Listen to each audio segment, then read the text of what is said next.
Advent, hudyat na ito ng pagsisimula ng ating mahaba at masayang paghahanda para sa Pasko, ang araw ng kapanganakan ni Jesus. Sama-sama tayong maghanda sa pagdating ng Emmanuel.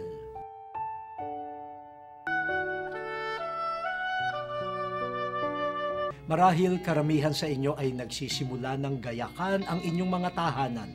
Naglalagay na kayo ng inyong mga Christmas tree. May mga parol at Christmas light na rin. Talagang kumukuti-kutitap na ang kapaligiran. Nariyan na rin ang mga bata upang mag-caroling at nakaririnig na rin tayo ng mga Christmas songs sa radyo.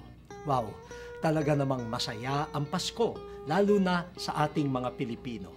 Pero huwag naman nating kalimutan ang Adbyento sa pagmamadali nating magpasko na.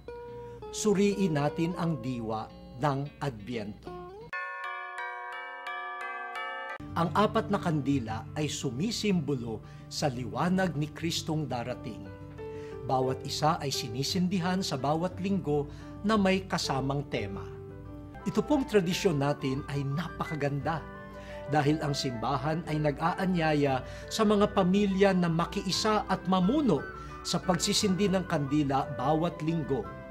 Ginagawa ito ng ating simbahan upang palakasin ang bigkis ng bawat pamilya, upang sila ay maging isang matibay na tahanan, puno ng biyaya ng Diyos, at isinasabuhay ang salitang nagbibigay buhay. Sapagkat ang pamilya ay isa ring simbahan, the domestic church. Sama-sama natin siyang salubungin sa ating puso at diwa.